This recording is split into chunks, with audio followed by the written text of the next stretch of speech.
This is Behind the Headlines, with behind-the-scenes analysis on issues affecting Pennsylvanians, sponsored by the Susquehanna Valley Center for Public Policy. Now, here's your host. Hi, welcome to a new edition of Behind the Headlines. I'm Maura Donnelly, an associate of the Susquehanna Valley Center for Public Policy. Our usual host, Charlie Greenwald, is on assignment, so I'm very fortunate today to have Jerry Strittmatter with us. Thank you. Hi, Maura. Thanks so much for joining us. Oh, thank you very much. I look forward to it. Well, it's budget season, as you know, in Pennsylvania, and a lot of people want a piece of the pie, right? It's very important. It's very important. Yeah, very important. So today we're going to talk about higher education, and for that we are fortunate to have with us a longstanding guest, knowledgeable in this area, Dr. Ken Mash, who is the president of APSCA. Welcome. Hi, Maura. It's great to be here. Jerry, it's good to see you again. So I know that the governor has proposed some additional money for higher education. I also know that it might not exactly be what you're looking for. So you want to kind of walk us through what you asked for in the budget hearings, what you're looking for, where things stand. Sure. So the governor, he presented a budget that had a 2% increase for the state system. And it's about 11 million? I think that's about right. Okay. But the issue was that was a number for us that really wouldn't keep pace with inflation. We have multiple unions actually that are negotiating contracts. On top of that, the Board of Governors has for the last several years kept tuition flat. So that really it wouldn't be possible to keep tuition flat given the 2%. And then on top of that, it's not even clear beyond that we would be able to balance the books, and we'd have to take dramatic action. And some of our universities are also already carrying what we call legacy debt, which is debt that goes back years and years from building projects and things like that. So we always want what's best for the students and for them to have a full array of programs and faculty and get the services that they need to do well, and we were concerned about that. The bright spot about that, though, is that the governor was very clear that that was a starting point. And we took that seriously to say, okay, this is my number, but that doesn't mean it's the final number. We're now going to turn it over to the legislature to see what happens. And because the system does such a good job, and because it's all across the Commonwealth, so many legislators, you have many champions who always step up because you deserve it. And so you can sort of count on those champions of making sure that everyone knows what's going on, correct? Yeah, so we're very fortunate to have bipartisan support for the system. Of course, everybody, people are concerned about the budget and balancing the budget and doing the rest, but I think increasingly it's understood too that the numbers, when they just come out, and SHEO does this survey of the states every year, and we're at the bottom of every level when it comes to funding. And that's like whether you're looking at it per student, whether you're looking at it per capita as far as the state goes, we are, the Pennsylvania is far below every other state except maybe one. So we need to do some things to make it better so that we can attract students to come into the Commonwealth so that they stay in the Commonwealth, and that we continue to do the best we can for Pennsylvanians. And the governor seems to be saying the same thing. He wants to make sure that that he's not just giving the money, but that, I don't know whether I would call it a transformation, but he wants to look at the whole system and make sure that it's working effectively and efficiently, and Right. So that's been done though. So yeah. So, but it's been that's two different things. I know. The state system of higher ed is really part of many different systems in Pennselsvania and private schools, and there's an array. And I think the governor's intent is to say, hey, this is kind of legacy. It kind of evolved this way. Are we doing it the best way that we possibly can? So I think that's his approach. But you're absolutely right. And for my members, for me, I've been at this for far too long. At this point, we've been through study after study after study. And at I'm some sure our point, viewers remember us talking about these over the years. So, as you're doing that again and again, at some point it does come down to the money, right? Is the money there to support the institutions that you need to have in order to be successful? And we do have a lot of universities and colleges in Pennsylvania, but I remember Tom Wolfe saying clearly, we treat that like it's a liability, but that really can be an asset for the Commonwealth, and I think that we need to start to appreciate that. Just one more word in support of the governor, in the sense that I think as a new administration, they're coming into thinking, all right, we have a very quick turnaround as far as budget goes. First budget, yeah. Right, first budget. Yeah. So we want to view this more over a 2-year period than just looking at 1 year. So Yeah. we want to get by for the 1 year and then in the next year. The problem for us is the numbers just don't work like that. Yeah. And the governor, and what's good about this process is that the governor has the experience of being a House member before, going through the budget process, understanding that Pennsylvania is very diverse. The 203 House members are so different. The senators are so different because of the size when they get elected. So he understands that. So I would think what you said is very accurate, that I think it'd be positive. We have a successful program. Like in any business, you look at it every year. You do the SWOT analysis, to do it. And so that's what's happened with our state system, which has been very successful. Our Commonwealth depends, upon your system. And so it's just a matter of getting those champions out there and making sure that you're made whole. Yeah. And, at this point, we're most concerned about our universities on the western part of the state. They have suffered really larger declines in enrollment than even the population would suggest that they should. And I think that's what the Board of Governors of the state system has been responsive to in trying to keep tuition flat, because we have to be affordable for students. Otherwise, you start doing these calculations, I'll put off going to college, or maybe there's an alternative that's not what I wanted to do or I think I would be successful of, but what I can afford. So, we're concerned about those universities, and particularly about the debt that they're carrying. Were there any other programs that you were hoping to have funded that didn't make it into the governor's budget? I think there was a scholarship, I Yeah. believe. The chancellor was asking for scholarship funds, Right. particularly geared at high demand areas. Like right now we have a teacher shortage, and to try and encourage teachers to come, social workers, nurses, to try and do that. And we are, I'll say the system is the most affordable option for doing that. So scholarships would make us even more attractive financially.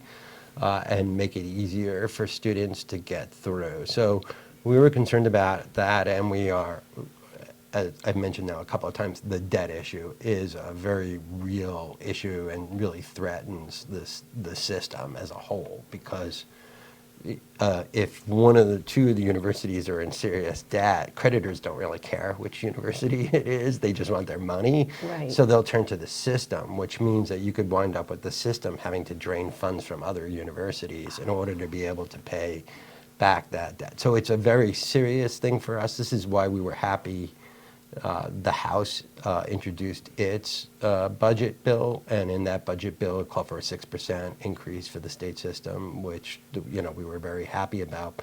But they also included a $30 million one-time to pay off debt at in those Western schools. Oh. So, that would be a real game changer for Right. us. Now, of course, we're not naive. We understand there's a process, that just because the House passed something doesn't mean that that's the end result. But as Jerry brought up before, we do have bipartisan support. Right. So we're hoping that the Senate will also see that, this makes sense. We have to deal with this particular issue to make sure that we're in solid shape.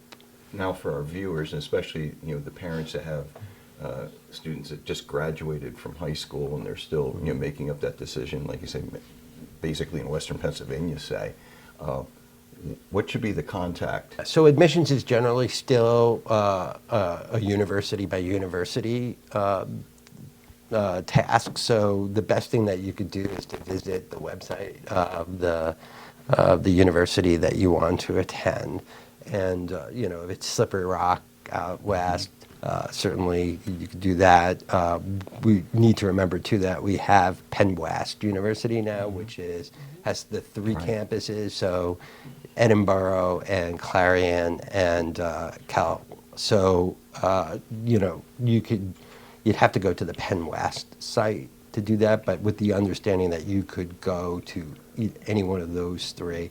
And of course, Indiana University, Pennsylvania still continues to be this bright star that offers so much to students. Well, with the Penn West, if they go to the old name, will it automatically Redirect them.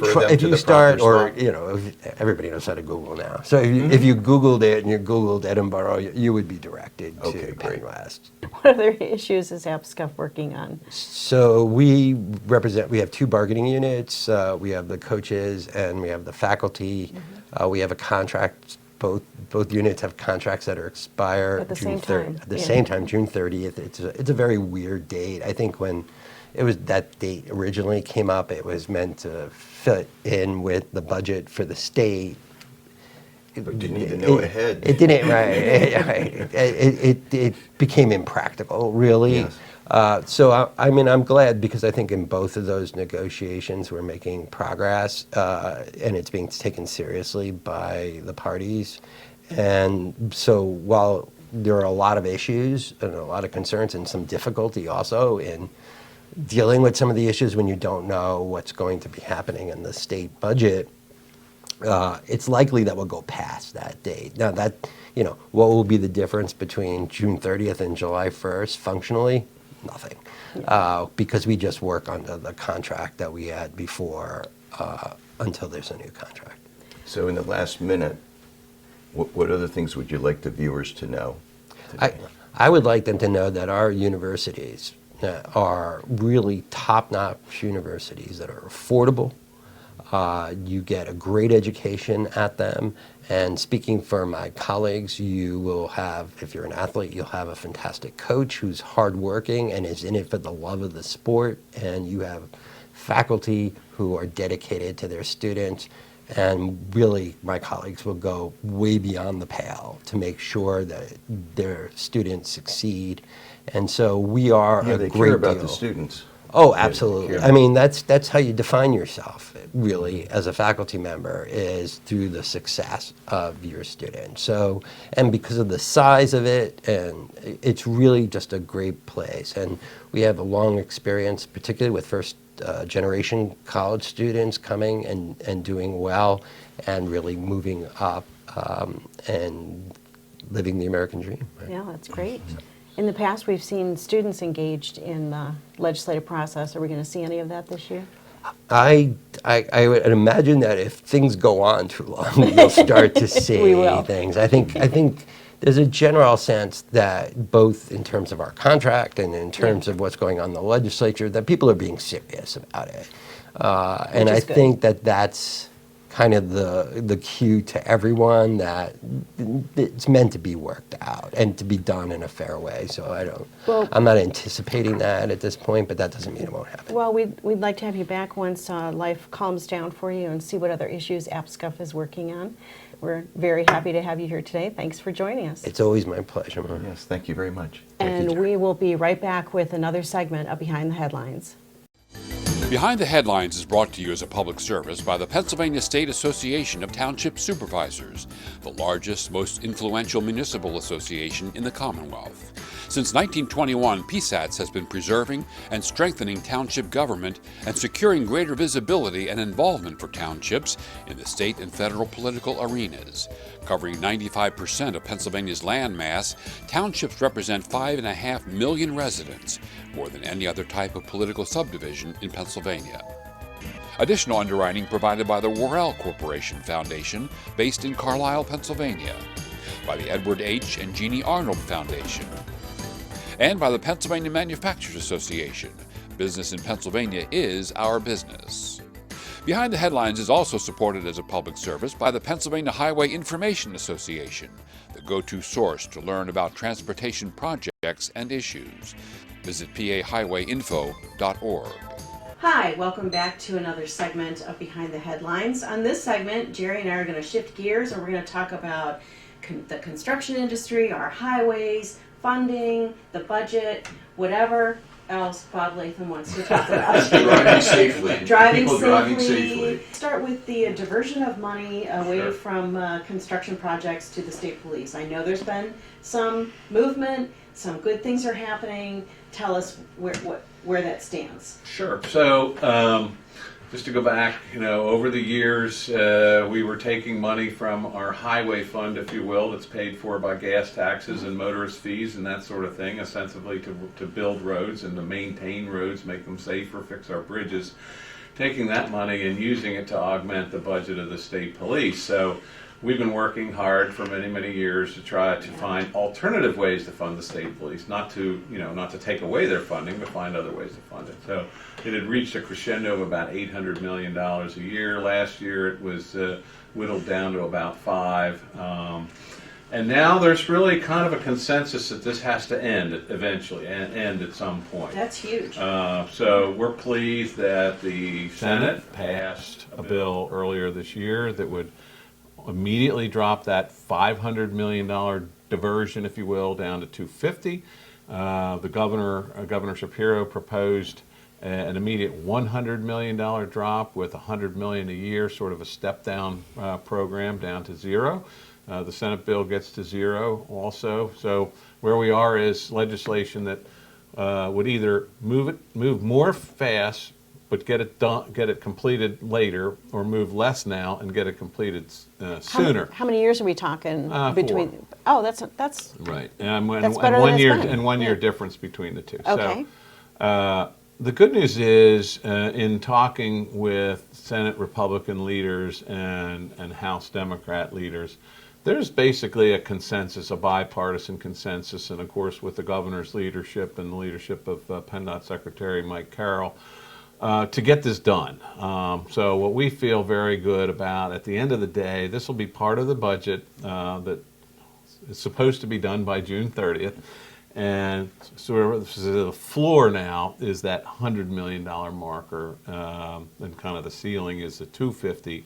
It may end up somewhere in between that, but we're on a good path to, and this is And that's money. very This is- important. That's very great important news. because of the federal dollars that we need to cover. Because if you don't do that, then Matching. you're looking at Yeah. other type of increases, on electric vehicles and or miles driven in order to capture what our state deserves to get Well, back. Exactly, because we have to match, even though the most recent federal bill increases federal money available, we have to match 20% of that.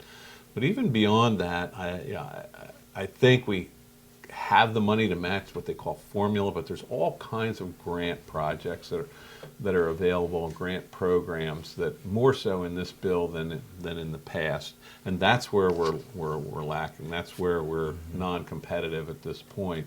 For example, here in central Pennsylvania, the bridge across the Susquehanna River on Interstate 83 needs to be replaced, and it is a huge project. It's a more than $1 billion bridge project. I remember, Jerry, you were in the legislature when we passed something called the $1 billion bridge program in the 80s, and that was for bridges all over the Commonwealth. Well, This guess what? In our lifetime, when we were working around the Capitol, was our first $1 billion budget, state budget. That was under Governor Schaap. Yeah. In the 70s was the first time that our state budget was Yeah. $1 billion. This is one bridge. This is one bridge. Wow. And it's the work on either side of the river Yeah. as well. So we're trying to get a $500 million grant in this called mega grant. So all this will be very helpful in us being able to match that grant money, and very, very, very important. Because you think about it, we have usually about a $2.5 to $3 billion a year total road program in the state. So what could we do with an infusion of that money and be able to relieve ourselves from that thing? And that bridge needs to be replaced. So good news there. It's great news. Yeah. Okay, now inquiring minds. You mentioned at the beginning, Or you asked the question at the beginning, do electric cars have stick shift? I guess someday I should to try one of those Yeah. out. I Do mean, I they? imagine they have automatic transmission like other cars, Okay. but and they're heavier than conventional vehicles because of the weight of the battery. battery, yeah. So they use the roads. They do wear and tear on the roads, but Yeah. presently they don't pay anything into the No, they system, don't. and we'd like to see that changed. Fortunately, I think, again, there seems to be some building consensus around that. We've talked to legislative leaders in that regard, and recently the Senate Transportation Committee did pass legislation that would impose a road user fee. This has been talked about for many, many years. Right. The nice thing about the Senate bill is it will allow owners to either pay a one-time lump sum registration fee that would be commensurate to what you and I pay in gas taxes a year, or if you want to spread it out, you can have this automatic debit situation, so you just pay like $25 a month as opposed to the whole $290 at one Right. time. So we're hopeful that that'll pass this year. You think it'll be part of this budget? That's, or just this? Are you I saying don't this know. year? This year, before the end of the year. Okay. It might be. It could be. It's in. It got into play in early June, and so anything's possible at that point. Wow, you're full of good news. Yeah, Good, I good thought you were going to say construction I'm news. full of it. But, No, no. And as you say, all the building and the repairing needs to be done for safety, and also the safety for especially the workplace zones.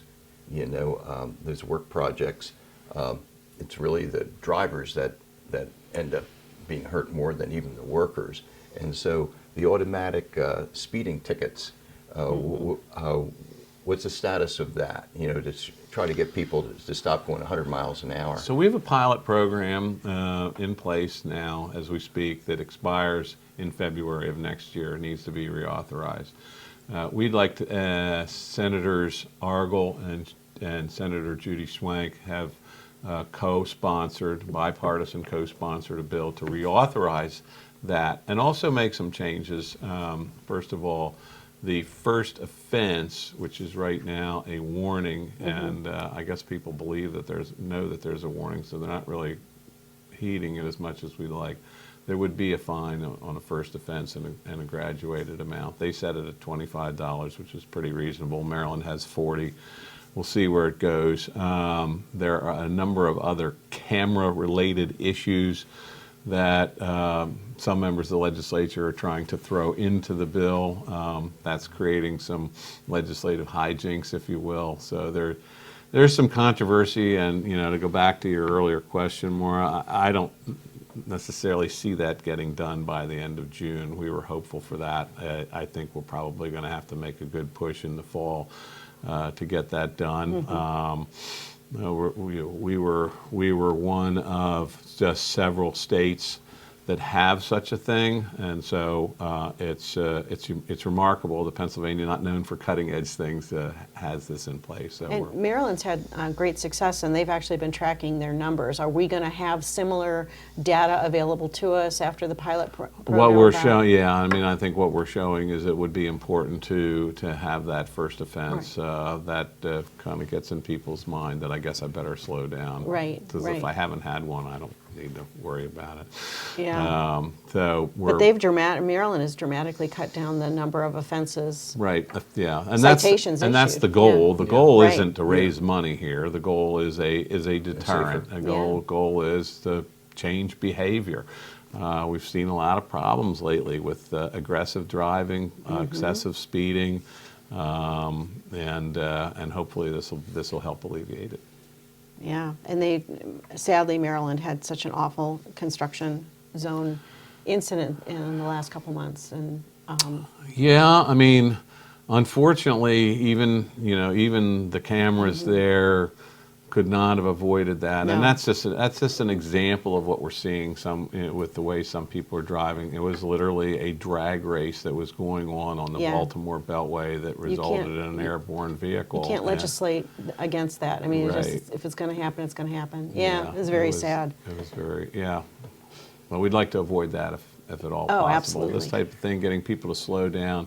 The difference between 50 and 75 or 80 could save a lot. Could save a lot. Oh, yeah, including the drivers. Right. You know, More importantly, more motorists are injured or killed in these work zone accidents than workers. I'm not sure everybody realizes that. Right. So it's It's important. very dangerous if important. you're driving to not heed those speed limits in work zones. Yeah. So it looks as if our viewers are going to be benefiting from your hard work over these many years, of getting the legislature to concentrate on transportation needs and work together. So that's really great news for our viewers. Our legislators, our elected officials recognize the importance of good infrastructure, and like you said, Jerry, that means safe and convenient travel around the Commonwealth, the ability to get from point A to point B in a timely manner and in a safe manner. So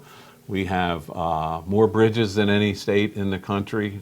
We have to maintain those. We have a larger state highway network just because of the way our government is structured. So we're always going to be having to invest in rehabilitating and resurfacing our roads as well as our bridges. Is there also cooperation with the turnpike situation and the problems we had before with public transit? With all these bond deals and all this debt, what's the well, that's a good point. Yeah, actually, the turnpikes situation that legislation requiring them to continue to increase their tolls over a number of years to pay for public transit, ostensibly, that's ended. There's a new transportation fund in the general fund made up of a portion of the sales tax, so that seems to be going well. Well, that's great. We just need to remind our viewers that it is construction season.